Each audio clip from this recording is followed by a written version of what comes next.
Hello, and welcome to the Designing with Love podcast. I am your host, Jackie Pellegrin, where my goal is to bring you information, tips, and tricks as an instructional designer. Hello, instructional designers and educators. Welcome to episode 65 of the Designing with Love podcast.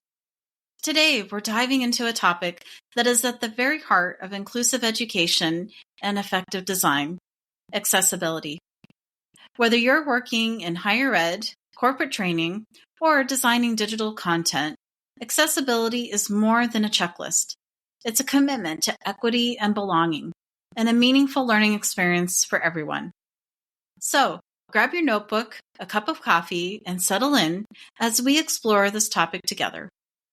Before we dive in, think about one course, workshop, or piece of content you've recently worked on.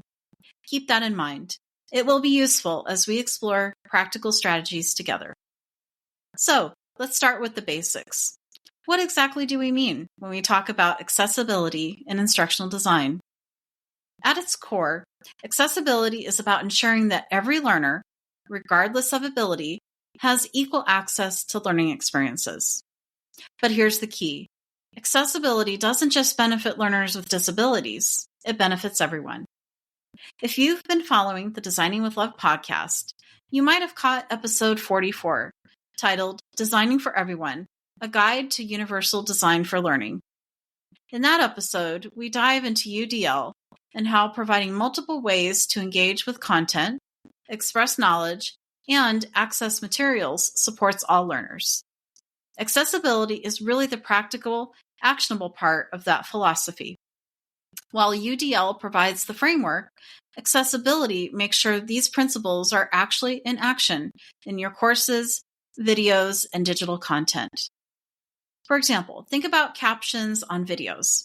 They were originally designed for people who are deaf or hard of hearing, but they also help non-native speakers, people learning in noisy environments, and even learners who retain information better when reading along. Or consider text alternatives for images. You might think, well, only someone using a screen reader will need that. But descriptive alt text can also clarify content for everyone and improve overall understanding. Accessibility is really just good design. Design that provides flexibility, multiple ways to engage in the content, and a welcoming environment for all learners. So take a moment and think. In your last project, where could small changes like captions or alt text make a big impact? Of course, even when we intend to be inclusive, there are barriers that can creep in. Let me share a few common ones I see in instructional design. First, there's an over-reliance on color. Some materials use color coding without providing text alternatives, which can be confusing for learners who are colorblind. Now, I am not colorblind myself, but I do have some vision impairments that make it difficult for me to read information on bright backgrounds or screens. Even these kinds of things should be taken into consideration when designing materials for your learners. Second, there's missing alt text or poorly structured documents.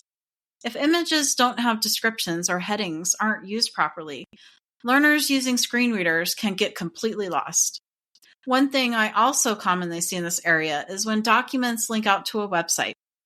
Instead of providing the full text of the link, take the time to provide a hyperlink. This way, it makes it for a cleaner design and also prevents a screen reader from having to read off the entire website address, especially when it's lengthy. Videos are another area where accessibility often breaks down. There's no captions or transcripts, which can make it impossible for certain learners to access key content. Finally, there's navigation. Complex menus, inconsistent layouts, or unclear instructions can frustrate any learner, but they can be especially challenging for those relying on assistive technologies. I've personally seen courses where a small oversight, like a missing caption, can completely change a learner's experience. This is why being proactive about accessibility matters so much for every learner. So, think about your LMS or training platform. How easy is it for a new learner to navigate and find what they need? Now, Let's get into the exciting part. Practical strategies you can start using right away. These are simple steps that can make a big difference. Strategy number 1, alt text for images. Every image should have a short, descriptive text alternative. Even a few words can give context. Strategy number 2, captions and transcripts for videos. This isn't just for learners who are deaf or hard of hearing. Captions help everyone engage with content, from noisy coffee shops to learners who prefer reading along. Strategy number 3, color contrast and design. Make sure text and background colors have enough contrast, and avoid relying on color alone to convey meaning. A great tool out there to help you incorporate good visual design is the Color Wheel tool by Canva. I have provided the link to the tool in the show notes for you to access and bookmark for future use in your designs.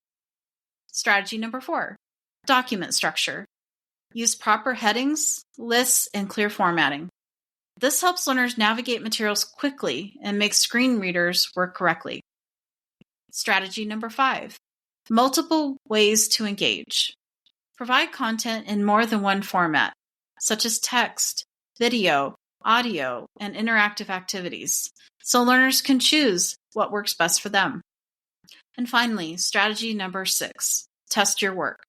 Use accessibility checkers in Word, PowerPoint, your LMS, or free online tools like Wave to catch issues early. If you have not used this tool before, I have provided the link to it in the show notes for you. The key to incorporating these strategies into your designs is to start small. You don't have to fix everything at once. Pick one strategy and integrate it into your next course or resource. Remember, every step counts. If you'd like guided examples and exercises for these strategies, make sure to check out the Accessibility in Action self-paced course. So, which one of these strategies could you implement first in your next project? Make sure to jot it down because it helps commit this to action. Before we zoom out to the bigger picture, let's walk through a real-world example of how an instructional designer can put these accessibility strategies into action. Imagine you're designing a college-level course, such as an introductory psychology course, or developing a corporate training program for an organization. Here's how you might integrate accessibility. Videos. Include captions and transcripts for all recorded lectures, presentations, or training videos. This helps students or employees who are deaf or hard of hearing, non-native English speakers, or anyone who prefers reading along. Materials and resources. Ensure all PDFs, slides, or digital documents are properly structured with headings, lists, and alt text for images. This supports learners using screen readers and improves navigation for everyone. Assignments and activities. Provide multiple ways for learners to demonstrate their knowledge. In a college course, this might be a written paper, a video presentation, or a slide deck. In workplace training, it could be a reflective write-up, a demonstration video, or a practical simulation. Navigation and instructions. Keep learning management systems, course sites, or training platforms organized and consistent. Use clear headings, step-by-step instructions, and avoid relying on color alone to convey meaning. And finally, there's the facilitators and trainers. Make sure they are aware of accessibility features and best practices. Encourage them to provide multiple options for engagement during live sessions, like verbal explanations, written instructions, and interactive discussions. By intentionally integrating these strategies, you're not just checking off boxes. You're creating learning experiences where all learners, whether students or employees, can participate fully, feel included, and access content in ways that work best for them. Small adjustments like these can make a huge difference in engagement, satisfaction, and overall outcomes.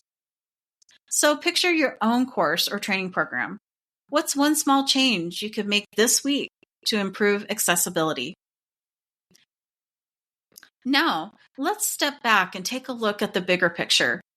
Accessibility is more than just a set of technical tasks. It's a reflection of values such as empathy, inclusion, and equity.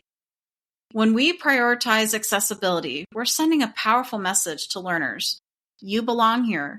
Your learning matters. It's about creating learning environments where students or employees feel supported, respected, and empowered to succeed.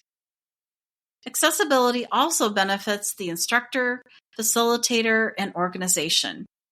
Courses and trainings designed with multiple ways to access content and engage learners often result in better overall learning outcomes, higher satisfaction, and reduced barriers that might otherwise lead to frustration or disengagement. Also, focusing on accessibility encourages a mindset of flexibility and innovation. Instructional designers who incorporate these principles think critically about different ways learners interact with content, which often leads to richer, more effective learning experiences for everyone. In short, accessibility isn't just a requirement or feature. It's a lens through which we can improve every part of the learning experience.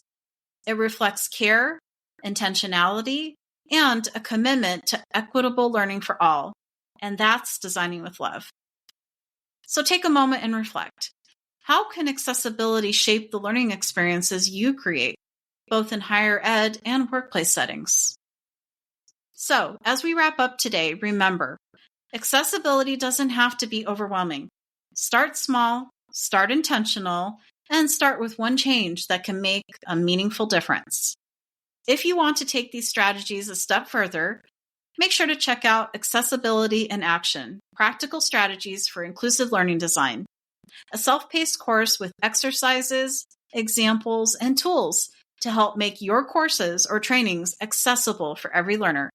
You can find the link to the course in the show notes. Make sure to share your strategies with me on LinkedIn, YouTube, or buy me a coffee. Also, don't forget to subscribe and share this episode to help spread the word about designing for all learners. Before I wrap up, I'll leave you with one of my favorite quotes about accessibility from Antonio Santos, which I think perfectly captures why this work matters. Accessibility is not a feature, it's a social trend. Until next time, keep designing with love and with accessibility in action. Thank you for taking some time to listen to this podcast episode today. Your support means the world to me. If you'd like to help keep the podcast going, you can share it with a friend or colleague, leave a heartfelt review, or offer a monetary contribution. Every act of support, big or small, makes a difference, and I'm truly thankful for you.